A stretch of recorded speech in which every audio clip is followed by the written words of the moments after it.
All right, what's going on, guys? Farzy Vasugian here with you for a post-game edition of the Chiefs Zone podcast, our first one of the year. Maybe not the most exciting one, as it is the preseason, and the Chiefs not looking too good in today's preseason game, losing 26-13. Keep in mind, it is the preseason. I've said this many times, and I'll probably say it again on this podcast. The games don't count, but what you see in these games certainly do matter. And today, certainly a lot happened, some good, some bad, and obviously the ugly is definitely the Hollywood Brown injury. We're waiting to see if Andy Reid will provide any details on that. Probably not. But it is kind of a scary situation because you have a really nice wide receiver room and who you have with Hollywood Brown, Xavier Worthy, Rashee Rice, and then you have some speedsters on that depth right there. Guys like Justin Watson. Justin Ross did look good today. McCole Hardman, Kadarius Toney. I mean, you've got some guys in that receiver room. Obviously, we'll wait to see the specifics on the shoulder injury. But I said this at halftime, and I'll say it again. If this is going to be some sort of a significant injury where Hollywood's going to be expected to miss some time, then perhaps it's going to be one of those situations where you're probably going to look to see if the Chiefs might go and try to reunite with Juju Smith-Schuster. Let me go ahead and put the link to call in. If you guys want to call into the podcast, please don't be afraid to do so. Call in. Let me know your thoughts on the game today. Good, bad, positives, negatives, anything you guys want to talk about, let me know. The link is right there for you guys to click on. Call in, let me know your thoughts. I'll also read some of you guys' comments now as those are starting to come in. I'm seeing a lot of positives. Here's the question I have for you guys. Who is the offensive player and the defensive player you guys were impressed with the most in today's game? I'll say it right now, because, we did kind of start off with the Hollywood injury, and I'm sure we'll get more into that as the night goes on. But if you want to talk some positives, I really like Carson Steele. He seems to be the most popular guy among Chiefs Kingdom tonight. Had 4 carries for 29 yards. Really tough runner, too. Does not give up. On that initial first contact there, fights up, really looks like Isaiah Pacheco. I felt like I was watching the backup version of Isaiah Pacheco, like the second, third string version of Isaiah Pacheco. When you look at his stat line, 4 carries for 29 yards and a touchdown that came on a fourth and goal, I should say. And then compare it to Clyde Edwards-Helaire. And I know the Chiefs have been very patient with him. They brought him back on a 1-year deal, though nothing's guaranteed with him. He had 2 carries for no yardage, did have a 2-yard gain, and then had a 2-yard loss later after the first carry that he had. So Carson Steele certainly was very impressive, and the Chiefs definitely liked what they saw from him. On the defensive side, I've got to say, Jaden Hicks looked good. I mean, that's a really hard hitter. He had 4 tackles in this game, all solo tackles. You look at Keith Taylor, the quarterback for the Chiefs. He had 6 tackles. 4 of them were solo. So Jaden Hicks tying the team in solo tackles in this game, including a tackle for a loss. Pretty good, not giving up on defenders. He did have 1 hit on the quarterback that was high above the neckline there. That was called for roughing the quarterback. So he's got to be careful with that. But, man, this guy really is a hard hitter, and the Chiefs need physical hard hitters like him on defense. That's what Spags likes. I remember the time when the Chiefs had issues with tackling in years past. I'm not talking like in the Spags, Andy Reid's era, although that has happened at times. I'm just talking like in a Greg Robinson era of Chiefs football. Gunther Cunningham, when they were the defensive coordinators, the Chiefs just had some serious issues wrapping up, tackling, and bringing down defenders. And like I said, we've seen that a little bit with Spags. We've seen it with Bob Sutton. That's something the Chiefs are trying to be better and better about. I thought last year was one of the best years in a very long time the Chiefs had in tackling and not allowing opposing ball carriers to just break tackles and get through.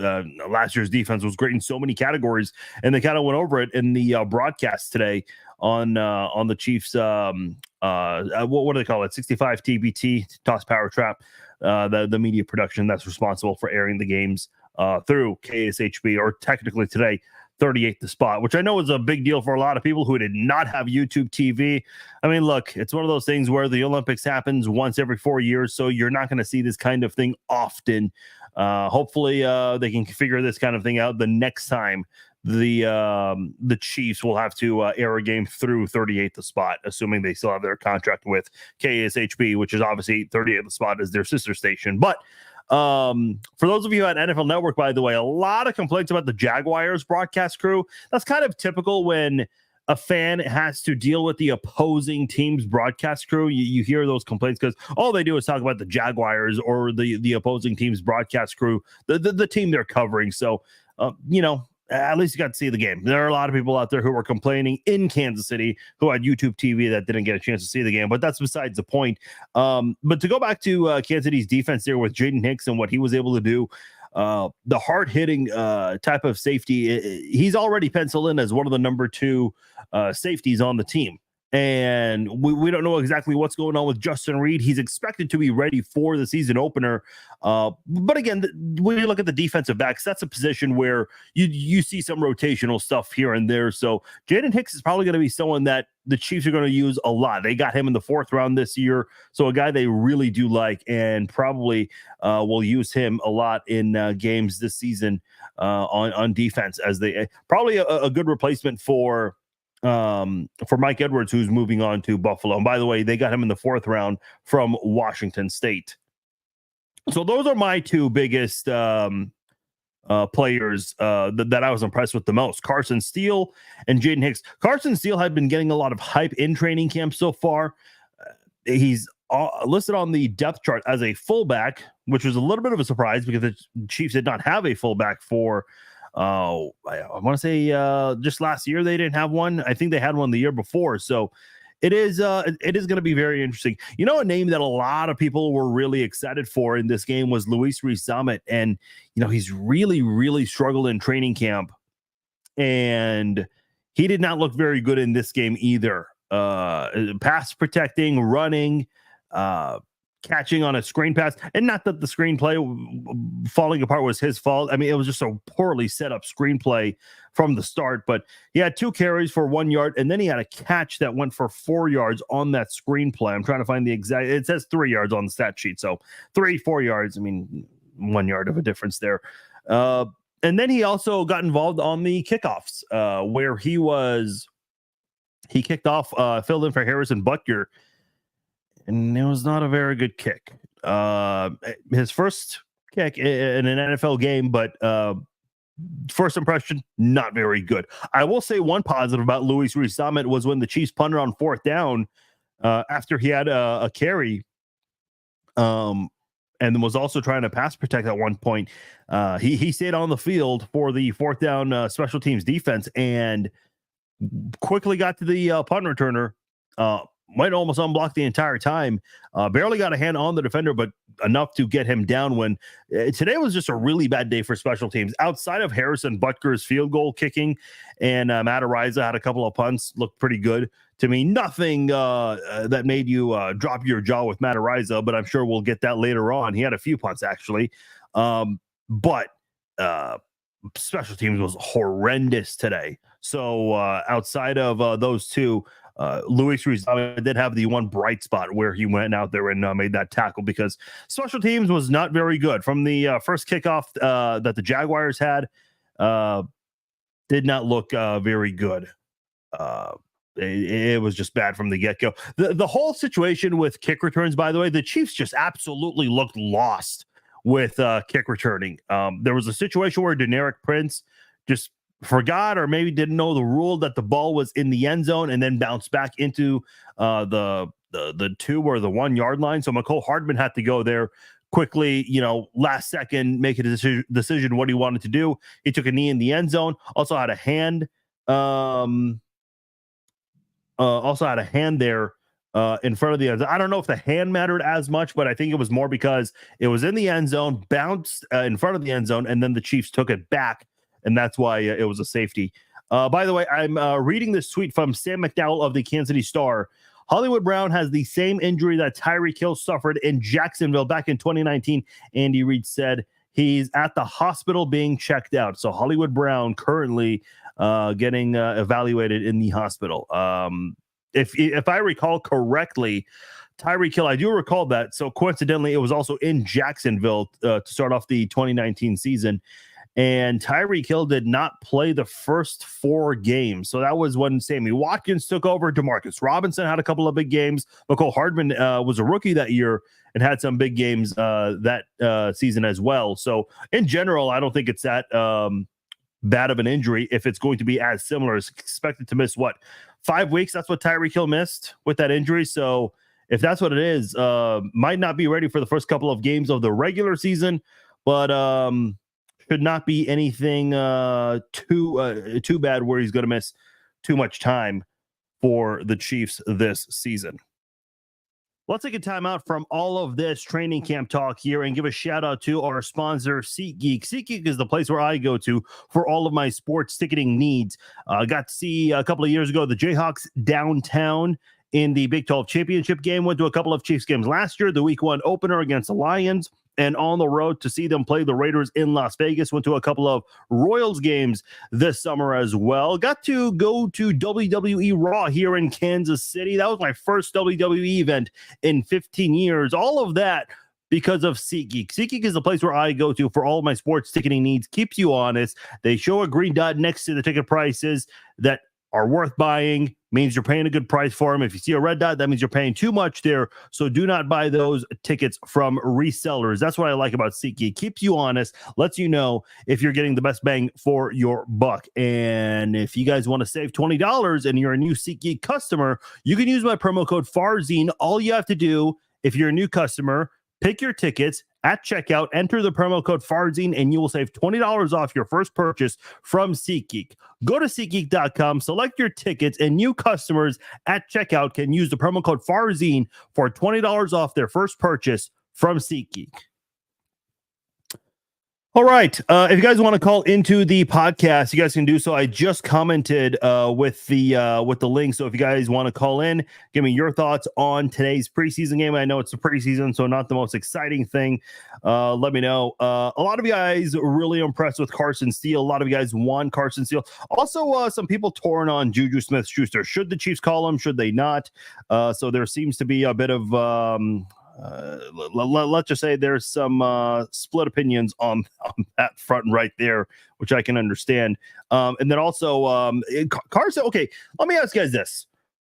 It's just one game. It is the preseason, but what were your thoughts on Carson Wentz? What was the takeaway watching him? Because I'm seeing a lot of strong opinions about Carson Wentz. I don't think he looked great, but I don't think it's anything to lose sleep over either. I'm kind of more concerned about the Hollywood Brown situation than how Carson Wentz looked, if I'm being honest. I don't think he looked bad. But, keep in mind, he's working with a bunch of backups. I still think, the Chiefs do have the depth to be good, but they didn't showcase that today. As far as the starters go, Mahomes, very first play, of course, went to Hollywood Brown. Hollywood did a good job kind of just turning around, quickly made a play there and was quickly brought down. That's where the injury happened. And then had a pass to Kelsey, a pass to Pacheco that went for a first down. Pacheco also had a couple of runs, one really good one at one point. It was a very short, I think it was just a 6-play drive right there. So we'll see what the starters can do next week. I said earlier this week, I don't need to see a touchdown from the Chiefs starters. I don't. It'd be nice, but I just need to see them move the ball around a little bit. And from what I did see, not too bad. I know Xavier Worthy got some attention. He didn't have a catch in this game, nor was he targeted, but defenders certainly showed some respect to the Chiefs offense early on in the game. The one where Carson Wentz threw to Noah Gray, there were some defenders closing in on Xavier Worthy, trying to not let him get out there with an easy touchdown bomb. But no, that brought all the attention away from Noah Gray, able to get him down the field in the middle for a decent pickup there. So, it's a preseason. You're working with backup, so we're not. I'm not losing sleep over it. Kyle says, any viability to this CeeDee Lamb rumor? No. So the way this all started is Hollywood Brown and CeeDee Lamb both changed their Twitter headers to the two of them together during their time in college at Oklahoma. and I guess people are going crazy over that. So I don't know. I would not look too much into that kind of thing. Plus, I know FanDuel put out a mock trade saying that the Chiefs send Rashee Rice, a first-round pick and a second-round pick for CeeDee Lamb. Listen, even if Rice is not going to get suspended, I think that's a terrible trade for the Chiefs. CeeDee Lamb's great, don't get me wrong, but if you're going to trade that much for him, then you have to give him a long-term deal. And right now you're struggling to maintain some of the key guys from your 2021 draft class. So, I mean, if you're going to go out there and get CeeDee Lamb, what are you going to do to keep him long-term if you're going to give up all of those picks? Unless you're content with just getting him for the three-peat, which I'm sure no team, regardless of what your goal is, short-term and long-term, no team is going to give up that much for a rental player. Essentially, it's not like the Royals when they went and got Johnny Cueto and Ben Zobrist. Like, okay, baseball is a much different deal than football. That's not the way things work. Let me quickly just write this. Hollywood Brown.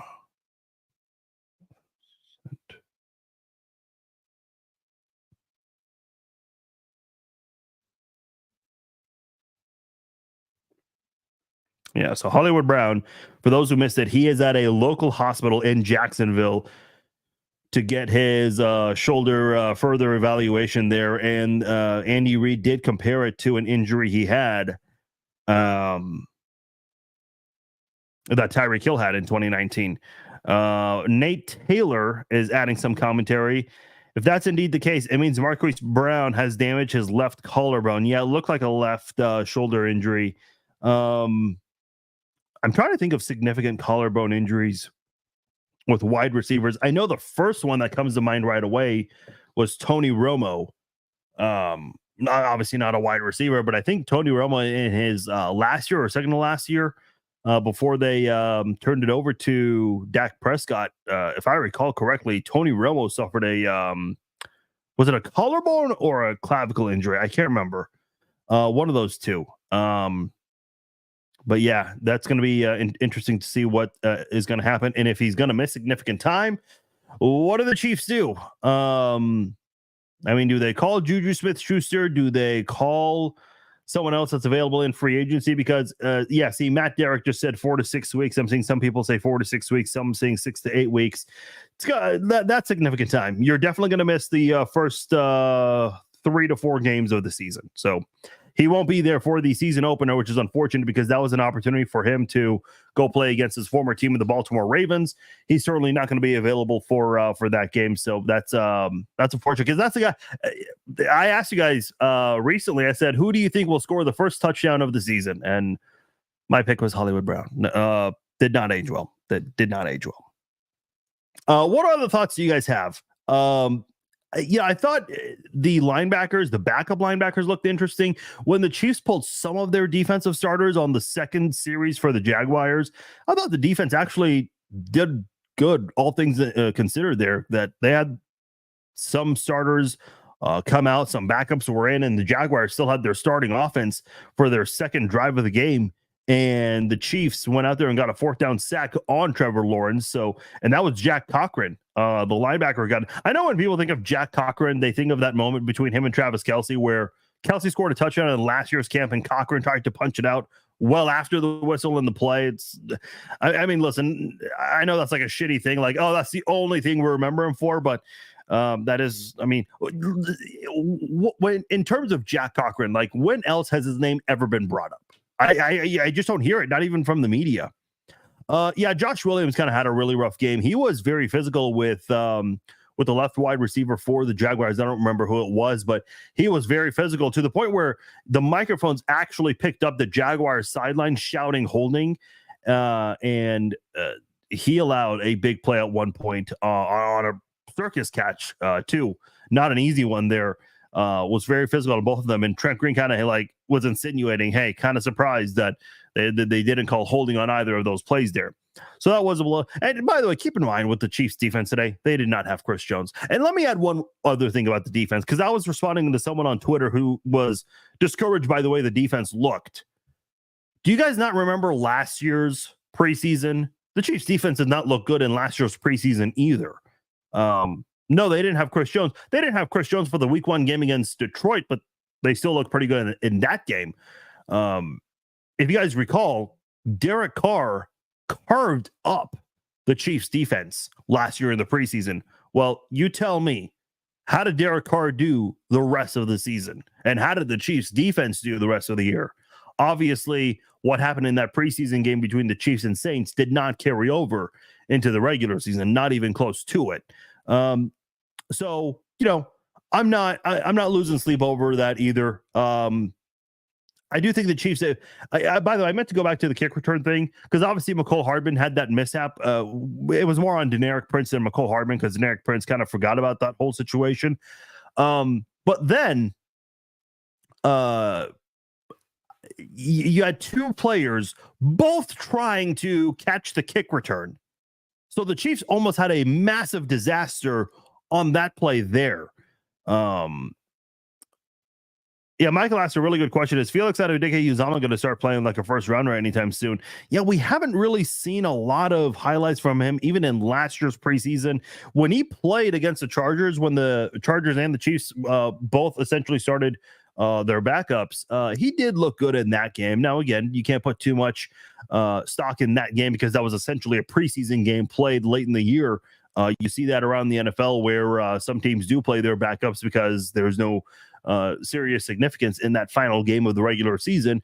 But in the Super Bowl, Felix Anudike-Uzomah did play. He didn't play in the other playoff games, but he played in the Super Bowl against the 49ers, and he actually had a couple of good run stops against Christian McCaffrey. Now, small sample size there. We can't really, again, put too much on those plays there. We haven't really seen Felix kind of live up to that hype, I guess.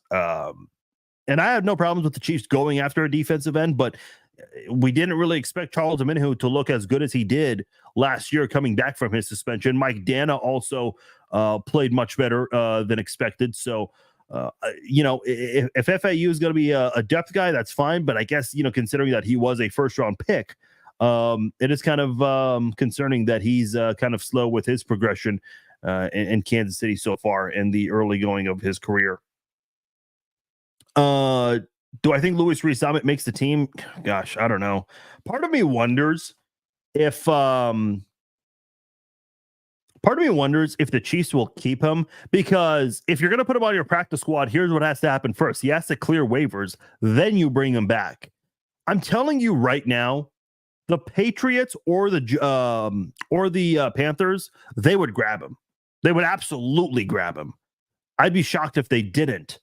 So I kind of wonder if the Chiefs are going to put him on the 53 just so he doesn't have to go through the waiver process, because I would imagine there's at least one team out there that would grab him because they could maybe, sell some tickets and sell some jerseys and all that good stuff, because he's got one of the highest selling jerseys in the UK, and that's, money in the team's pocket, and maybe some popularity and attention there. The other part of it is, with more practice, he'll eventually start to pick things up, and maybe that's a team's way of not allowing Andy Reid to keep a guy like LRZ. I don't know. I would not be surprised if he does make the 53-man roster, even if he has a poor preseason, unless other running backs just have a very good preseason and continue to do well in practice, like Carson Steele. He had a pretty good night tonight, but I think you got to see a little bit more of that. You can't just go off one game. Deneric Prince looked really good in last year's preseason, but then it looked good today. 4 carries for 16 yards. Okay, not bad, not terrible either. Carson Steele looked a lot better, but can he do it again in a second game? That's what I'd be very curious to see. None of the Chiefs wide receivers really impressed me today. Like I mentioned earlier, Xavier Worthy did not get targeted in this game once. Rashee Rice was targeted, a pass that was a little low. Some players are able to pull that in and still make that grab. I don't know if statistically that counts as a drop for Rice. Would not surprise me if it was, because like I said, there are some players that are still able to make that play there. But again, in general, like Jared Wiley, and not a wide receiver, but a tight end who the Chiefs drafted out of TCU. That's a player that a lot of people were really looking forward to seeing, and he did not really shine in this game a whole lot here. Irv Smith Jr., the other tight end who the Chiefs brought in from Cincinnati, he had 1 catch for 8 yards. Montreal Washington had a couple of catches. Nico Remigio. Let's talk about Nico Remigio for a moment, because this is someone who, in terms of roster bubble players, this is someone that's received a lot of attention in training camp and in OTAs too. The coaching staff has had nothing but high praise for him. He did not look very good in this game. Had 3 catches for 35 yards, but on one of them caught a very lucky break where the defender just snatched it out of his hand and then ran it all the way back for a touchdown, but barely got the break he needed because his knee was down on the first initial contact. Even on the second contact, when the defender was trying to take it away from his hands, looked like he was on his way down, and it maybe could have been called there, but they didn't look at that too much. They were trying to look more on the first initial contact. But he also had the catch, or not catch technically, but the kick return that he fumbled and just dropped there, which is not very good, again, for a guy that's been getting a lot of that praise. The pass from Oladokun, maybe Oladokun could have placed it a little bit better, but Remigio did kind of have to pull in towards the quarterback, and that prevented him from being able to score that touchdown there. Now, the Chiefs were able to get it into the end zone on a 4th down play from Carson Steele, but that one right there, it should have been a touchdown before that. So kind of a rough night for Nico Remigio, and hopefully he can be better next time, because the Chiefs do have a lot of high hopes for him. If I had to look at Sky Moore, did not get he was on the field, but didn't have a pass thrown his way. Kadarius Toney did not play in this game. By the way, I didn't mention this at halftime or before the game, but any player that, even with the slightest injury that they dealt with in training camp, Andy Reid chose to hold them out of this preseason game, which, listen, I'm for, especially with what happened with Hollywood Brown today, and just an unfortunate situation, because it does sound like it's going to be 4 to 6 weeks, maybe 6 to 8 weeks. We don't know, but we'll have to see. We'll see what happens here. It is a preseason. The injury probably is one that people care about more than anything else, that injury to Hollywood Brown. Rashee Rice, I don't think, is going to be suspended this season, but hypothetically speaking, if something somehow changes on that front there and he does receive a suspension in the next, 3.5 weeks, the Chiefs might seriously need to call a guy like Juju Smith-Schuster. Let me just quickly do a Google search. Free agent wide receivers, because bringing in a pass catcher mid-season is never an easy thing. So this is from Sharp Football. Who are the best available wide receivers? Blaine Gabbert's still available. Interesting. I'm looking at quarterbacks. Let me get to the wide receivers. Okay, so you have Michael Thomas. Okay, a little bit surprised there. Hunter Renfrow is still available. Julio Jones, Randall Cobb, who's spent some time with Aaron Rodgers in Green Bay. I think I was also with the Jets last year. Or didn't Randall Cobb retire? Let me just double check on that. Randall Cobb, because I swear I thought I heard he retired. Okay, he's technically not retired, but he's choosing to work for the media. So he is available, but we know that stuff can change. Because I remember Jay Cutler was supposed to be a broadcaster for Fox, and then didn't the Miami Dolphins go ahead and call Jay Cutler, and Cutler lost his opportunity with Fox Sports, something along those lines. I don't remember exactly. Yeah, I mean, that list right there: Michael Thomas, Julio Jones, some guys who are up there in age. Hunter Renfrow, I've always thought, was a good depth player for the Raiders. Robbie Chosen?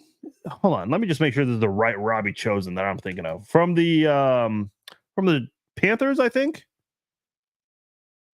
Robbie Chosen Anderson signs with the 49ers. Oh, that was 2 days ago. Okay, so this is a little out of date from Sharp Football, looks like, but those guys are available. The ones I mentioned: Michael Thomas, Hunter Renfrow, Julio Jones. Again, I know guys like Michael Thomas and Julio Jones are up there in age, but they've had some success. And, if you're going to get a wide receiver to come in, you better do it really soon, fast, because this is going to be an opportunity for them to pick up the playbook, learn it, because you have tomorrow will mark 25 days before you kick off the season against Baltimore. And, you've got Xavier Worthy, who's a rookie. I think Xavier Worthy is going to be good for the Chiefs this year, but is that the guy you want to throw out there in week 1 to be ready for you? May not be the most viable option right off the bat, simply because he's a rookie, not because of his skill set or any of those concerns. Not at all.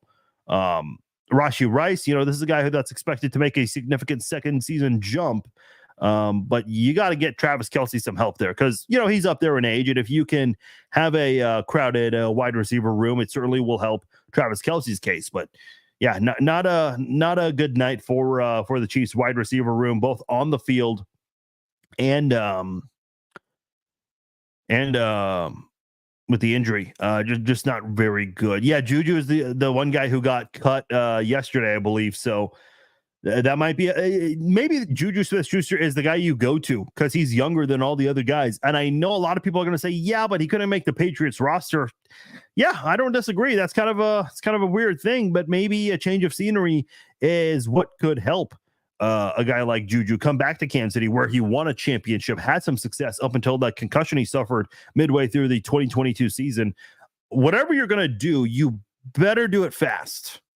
Because I said this earlier this week, I don't think the Chiefs will sign Juju Smith-Schuster in the near future unless there's an injury. Well, unfortunately, you got an injury that happened today.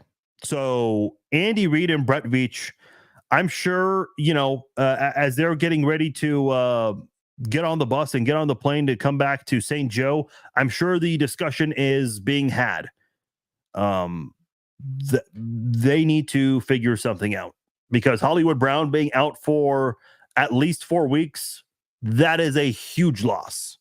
Charlie says Hardman will step in just fine. How do we know that, though, Charlie? Because Mecole Hardman, as much as I keep saying this about Mecole Hardman, he's got a great skill set, but his progress in the NFL has taken a long time. I know he had the walk-off touchdown to win the Super Bowl, but overall body of work, Hardman has not been that great. His progress has taken a very long time to pick up and figure out. I don't know what other options the Chiefs have. Do you rely on who you have on your depth chart right now with Hardman, with Tony, Sky Moore? Because this Hollywood Brown injury does possibly allow a guy like Sky Moore to make the team. Some people think Sky Moore would have made the team anyway because he's on a rookie deal and that's cheaper. No, okay, I don't know if I agree with that too much. Yeah, Justin Ross looked good, Dusty. He had a couple of significant catches. One of them got called back because of a Hunter Norzad Eagle Man downfield penalty there. But I'm not sure. My biggest, forget about the level of play that was out there today. It's the preseason, man. The Chiefs have historically just not looked good in these preseason games, especially last year. Like, last year was not that great of a preseason, especially defensively. You didn't have Chris Jones, and not that Chris Jones, as great as he is, he's not the only reason for your defense. The defense as a whole just didn't look good last year in the preseason. So that wide receiver injury to Hollywood Brown, though, that is a huge blow. And Kansas City has to figure out something. If you guys want to call in, I'd love to hear from you guys. I just commented with the link in the chat right there. Let me know your thoughts, whatever is on your mind. Call in. Would love to hear from you if you have comments, questions, whatever the case might be. Bob is waiting. He is calling in. Bob, what's going on? Welcome into the Chiefs Zone podcast. How are you? Oh, I do not hear Bob. Go ahead. How about that? There we go. What's up, Bob? Hey, how are you, Fars? Good, man. Thanks for calling in. Well, welcome to another boring preseason, right? I mean, it's hard to get excited about these football games. It's really a bad blow about Hollywood. I was looking forward to him to maybe having a good year. He's always been, one of them guys that's been unpredictable throughout his career so far. But I was thinking maybe with the Chiefs, he might get an opportunity to have a big year. I think we have enough depth at the wide receiver that we don't have to push the panic button. But if he's out for 6 to 8 weeks, we're looking at least 10 weeks before he gets back into rhythm. And because it takes a while after an injury like that. Excuse me. But I've seen that we got plenty of backs in the defensive side to pick from. I still think we're going to miss Snead. Yeah. He was one of my big boys that I liked a lot. I didn't see much depth in that linebacker spot area either, but that's yet to be seen. I just didn't see that they got a lot out of their camp so far at this point in the junction. I think they got a long ways to go yet before the game time ready. And I sure wouldn't play my starters no more until I had to, because in the NFL, they're headhunters, man. These guys are out there trying to make the team, man, and things happen in this game. It's a rough game, but I don't think Juju's our answer. I know you've been a big fan of him, and I think he helped us, get into that one Super Bowl. I'm about loyalty, man. The dude didn't show us no love. He just, was all about the money, moving on to the next load of money. And I think we just need to leave him continually floating somewhere out there. Maybe he can go sell cars for a living, because these guys really don't know what they have in life. They've been given an opportunity to be something special. And there's no loyalty amongst them, man. It's about who can get the most cash. Yeah. Dude, I didn't even know why they brought him. He looks terrible. Who looks terrible? Wentz. Oh, okay. I think he's a waste of our time. He's got no mobility at all. I'm 70 years old, dude. I can run better than he can. This cat, man, he just dropped back and here they come, man. They just kept knocking him down, Yeah. I just didn't see nothing out of him, mobility-wise. I like that third quarterback better. Carcelo Duncan. Yeah, I liked him a lot better. If we're going to waste time on something, let's waste time on youth, because that's where we can develop it, because they're hungry. Wentz has had his opportunities in NFL, and he hasn't capitalized on any of it. Yeah. So, I don't know what the Chiefs are thinking. And Nagy doing calls, man, I don't know if that's going to work at all. We've already seen that chapter before. Yeah, I'm with you on that one. But Bob, go ahead. I'm being optimistic. I think that we got training camp for a reason, and that's to look at the people that we brought in. And these guys, like you guys was talking about the K-State player, what's his name, the defensive end guy. Felix Onudike-Uzomah. Felix. It's time for him to show us something. He was a number one draft pick for a reason. Let's see it. I think he was just because about selling tickets on a home front, because that's the only reason they drafted him. I ain't seen nothing special out of him. He might have had 2 or 3 plays all last year that was worth talking about. But I think they need to ask these guys to step up and start showing their talent, or they're going to have to cut some of them guys loose and see what's out there on the market to make this team depth a lot better, because right now the depth of the team doesn't look that good. Yeah, they definitely need to work on that. Bob, I'm going to a lot of good comments from our guys out there in the fan club. You always put on a good show, and I appreciate you having me on. I got my new rug down there, and me and the dogs, we like the rug that I got from Alaska. Oh, that's right. Yes, from Melody. Yeah. Melody was promoting that. That's good. So that's good that you're enjoying that there. That's awesome. All right. Well, Bob, I appreciate you calling in. Oh, there it is. Yeah, there you go. Awesome. Looking good there. Well, I appreciate you calling in, Bob. I'm gonna let you go. You gave a lot of great points there. Dusty, I see you're on hold, so I'll get to you in just a moment. But to go back to that one point about the quarterbacks there. So here's a logic in having Carson Wentz. He played for Doug Peterson and ran a very similar offense. That's a huge reason why the Chiefs brought Carson Wentz in. Now, another reason why they brought Carson Wentz in the Patrick Mahomes era, it's very important to Andy Reid and Brett Veach that they have a veteran quarterback. They had Chad Henne. They had Matt Moore. They had Blaine Gabbert. Now they have Carson Wentz. So they always have a veteran quarterback as the number 2 guy, and then there's a very young guy that is the third string quarterback or the practice squad QB like Shane Buechele and Chris Oladokun. So that's the that's kind of the logic in that right there. Yeah, I mean, if we're going off first impressions from this first game, not very good. Let me just remind you last year's preseason, okay? I looked this up while Bob was giving his thoughts. The Saints outscored the Chiefs 17-0 in the first 18 minutes of last year's preseason opener. 17-0 in the first 18 minutes. So the Saints average, a point per minute. Obviously, you don't score 1 point in football. That's impossible. But you get the idea there. The Chiefs look like shit in the first quarter and the first few minutes of the second quarter. They didn't score until midway through the second quarter. How'd the Saints do? Not too great. How'd the Chiefs do? You guys all know the answer to that. So, it is just one preseason game. You would like to see something better next week when they play the Lions. Dusty, you've been on hold for a while. What's going on, Dusty? Oh, hey, how's it going tonight, guys? Good, man. What's on your mind? Well, I was wanting to just kind of really put it out there.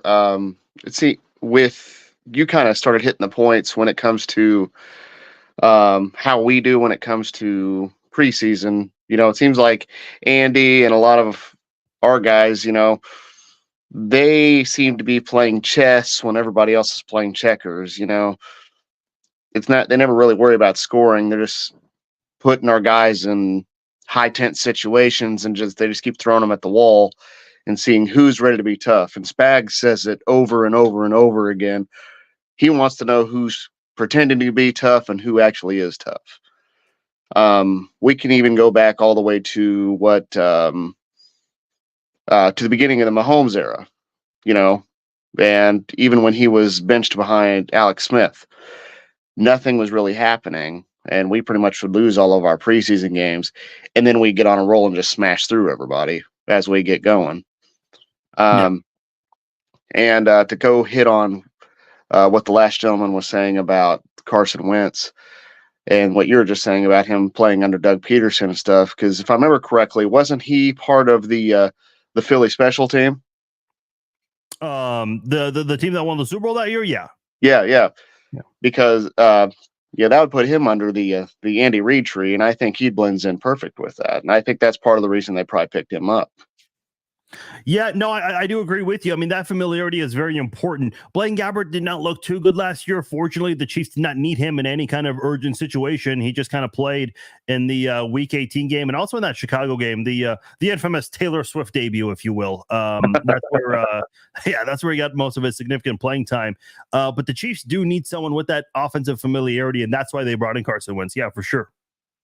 But as for the receiving core, when it comes to our depth, it is scary to see Hollywood Brown go out, but we're still very early on. And I think by next week, we're going to be able to see who's really breaking loose, and we're going to see who they're going to start getting rid of. When it comes to Justin Ross, we never got to see him last year. That's why I was pretty excited to see him actually doing things tonight. Yeah. As for our other guys, Sky Moore and Kadarius, they're high gambles, they're glass cannons. They've showed their worth at times, but I think we'll see them in better lights come next week. Yeah, that's just personal opinion. But I think we have our receiving core is going to start coming out and start showing themselves what they're worth for. And we really don't have too much to worry about. My biggest fear is our defensive backs. Yeah. With Snead, McDuffie, they're not back there anymore to protect, they would cover that back in the field. I think that's where our weaknesses lie right now.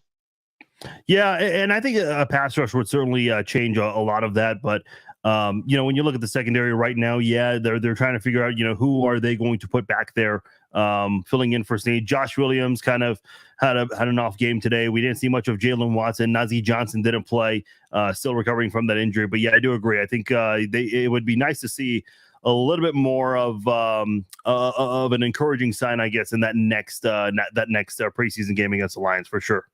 Yeah, we'll see more of Andy and Spags' plan going forward, I think, because they definitely are doing things that we can't see. That's for certain. What does your shirt say? Someone said they love your shirt, but the other. I'm just saying. Oh, okay. Well, yeah, just fitting with you calling in right now. Yeah, I love Dragon Ball Z. It's my thing. Okay, cool. That's awesome. No, but besides that, that's really all I got. Okay, fair enough. All right, I appreciate calling in, Dusty. Thanks for calling in. Love the show, brother. Thank you. Thank you, man. You have a good night. Thanks for calling in. Yeah, Dragon Ball Z. I'm a huge fan of the story Journey to the West. I never watched Dragon Ball Z. Yeah, I don't know. Maybe I should. Like a million episodes. Let me just read you some. Preseason scores from tonight, or this week rather. The Giants beat the Lions 14-3. Does anyone think the Giants are going to beat the Lions 14-3 in a regular season game? No. What other games are worth going over? Let's see. The Jets beat the Commanders 2017. Okay, I mean, I don't know both teams. Oh, here's one. The Bears beat the Bills today 33-6. I mean, listen, you guys know I'll never hold back my thoughts on the Bills, but do you think the Bills will put up just 6 points on the Bears? What other odd-looking scores did we see? The Bucks beat the Bengals 17-14. I mean, there's no way that happens in a regular season. I like Baker Mayfield, but that's not happening in a regular season game, assuming Burrow's healthy.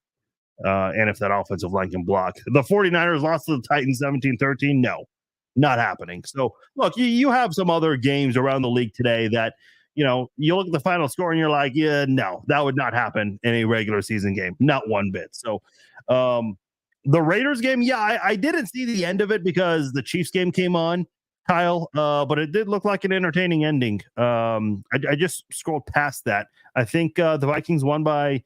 So I saw the Vikings punt. They punted down by 2 with less than 2 minutes to go. So I guess they got the ball back. I'm gonna have to look that up because I was criticizing the Vikings. I'm like, why are you kicking? They lost at the last minute. Oh, okay, that's what happened. Well, the Raiders are in midseason form. That's good to see.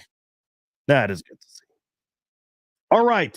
If we don't have anyone else that wants to call in, we're going to go ahead and wrap this up in the next few minutes here. Not a good look from the Chiefs in their first preseason game, but the bigger concern today is Hollywood Brown, the injury he suffered on the very first play of the game. I was just looking this up also. So Hollywood Brown missed 2 games last year, or 3 games rather. I keep forgetting we have 17 games, not 16. Missed 3 games last year. Missed 5 games the year before. Played all 16 games in 2021 and 2020. And then his rookie year with Baltimore, missed 2 games. So, yeah, there was a little bit of a concern there with being absent at times. Yeah, I don't know. The other question is, how much time is he going to miss? And then the other part of it is, how is he going to look coming back? Because Hollywood's a guy that's been getting a lot of attention. The 3 wide receivers, Rashee Rice, Xavier Worthy, and Hollywood Brown, they've been getting a lot of attention at Chiefs camp this year. They've been involved in a lot of the highlights. Pat McAfee mentioned this. He says it feels like whenever there's a highlight of Chiefs training camp, number 1 is by himself wide open, referring to Worthy.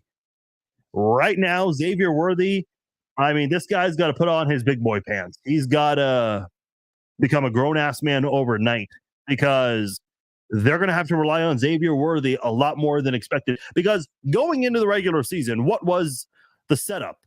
It was Hollywood Brown and Rashee Rice, the two veterans on the team. Then you have Xavier Worthy, the rookie, the speedster coming in, adding to this great speed. Then you have Travis Kelce, the tight end GOAT, who's obviously still part of your offense. You have Isaiah Pacheco, who has played very well for the Chiefs. And now things do shift with that injury. Never want to see it, but this is perhaps part of the reason why the Chiefs went out there and got both Hollywood and Xavier Worthy. And listen, my biggest concern is, with Hollywood, if he comes back from his injury, let's say 4 weeks, 6 weeks, how is it going to look? Is he going to be able to contribute in a high manner? Because if not, and this is the only year he plays for the Chiefs, it's going to be one of those seasons where he just did not, he just didn't really live up to the expectation in his possibly only one season with the Chiefs. I don't know. That's kind of what concerns me. Perhaps he would become a cheaper option to resign after this year. But if he's struggling with injuries this year, is that someone you want to bring back? That I don't know. That's what's concerning to me. So we'll see what it is, but it sounds like it is a collarbone injury.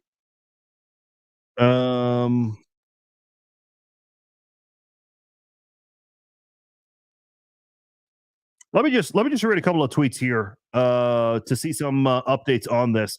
Matt Derrick says, my understanding is that dislocated SC joint injuries can be dangerous. When Tyreek Hill suffered his, Rick Burkholder, the Chiefs trainer, specified that there was no damage to vital organs or vessels, so he underwent a reduction without surgery under anesthesia. Let me see what other updates there are on that right there, because this is one that I think a lot of people are definitely holding their breath on right now. Clavicle gets pushed into your sternum chest, praying for the best for Hollywood Brown. That's from Charles Goldman. Yeah, this is where things get interesting. What do the Chiefs do from here? That's been our biggest point of discussion on tonight's podcast. What are the Chiefs going to do? There are options out there. Not the greatest options, but listen, it's late on August the 10th. So, you're not going to have elite all-pro players available on August the 10th. But you have Juju Smith-Schuster, who knows the offense. He's available. You have Julio Jones, who's had some success. He's available. Michael Thomas, same as Julio Jones, up there in age, but has had some success. There's also the possibility that the Chiefs could go make a trade. Now, they would probably be giving up a lot, but that's another option out there. I don't know if that's an option. Yeah, Bob says next man up. That's another option as well. Do the Chiefs? That's the one thing with the Chiefs last year. With all the drops the Chiefs had, they did not go and get anybody, which surprised a lot of people.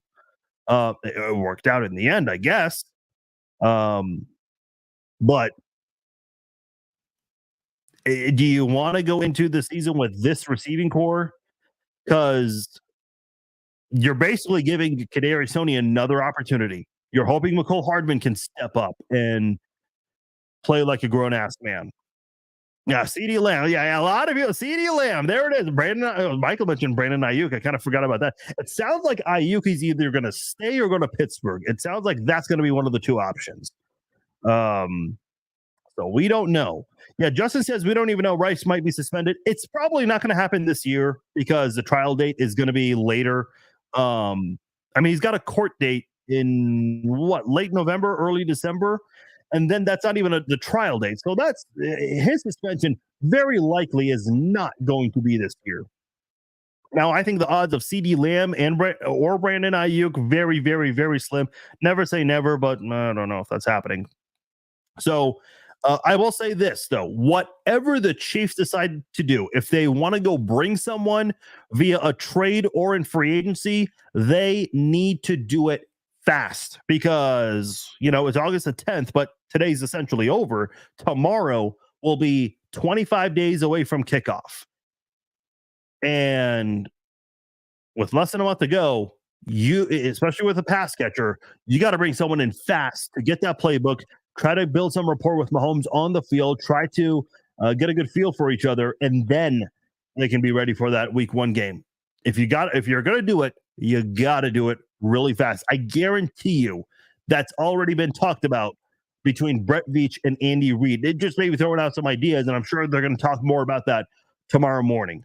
We'll see what happens on that front there. All right, kind of a rough night, but hey, Chiefs did not start off well last year either, and we all know how that ended. The Chiefs were the ones hoisting the Lombardi Trophy, overcoming all of those odds. So we'll see what happens there. My name is Farzin Vasugian. I appreciate you guys commenting, chatting, watching, calling into the Chiefs Zone podcast. For all of you who watched on Facebook and YouTube, appreciate all of you guys. For all of you who listen on the podcast version on Apple and Spotify, big thanks to you guys as well. We will be back on Wednesday for another episode of the Chiefs Zone podcast. We will do the Red Friday live chat next week, and then Saturday, when the Chiefs play again next Saturday against the Lions, that's going to be a 3:00 Central kickoff game. So 2:00, an hour before kickoff, we will do our pregame live chat. Please join us for that. We'll do a halftime live stream, and then we will do the Chiefs Zone podcast live after the game. That will be our post-game live stream. So that is what's coming up. If there is any breaking news that happens within the next 24, 48 hours, we'll definitely do a podcast before Wednesday. So make sure you guys are following, subscribe, all that good stuff. That way you guys can stay up to speed whenever there's a podcast or a live stream that is out. All right, guys. Once again, I'm Farzin Vasugian. Thank you for joining me on tonight's episode. The post-game live streams are back. Was not a great night, but hey, we still have fun talking some football. Appreciate all of you guys. Hey, you guys are the best. If you guys haven't done so already, please share the links for the podcast. That definitely helps out. Push the podcast out there. Let a friend know about the podcast. And if you guys haven't already, let me go get the link. One last favor I do have to ask from you guys, if I can get the right link. There it is. Please subscribe to the YouTube channel. We're starting to put some videos and shorts out there. We're putting more and more content out there. I don't want to give away too much, but we do have a couple of former players lined up coming to the podcast. We're going to record those. Not exactly sure when the date for that will be, but we got some former players lined up that are scheduled to come on the podcast in the very near future. So make sure you guys also stay tuned for that. Okay, that's it. I'm done. Enjoy the rest of your Saturday night. I'm out. Peace.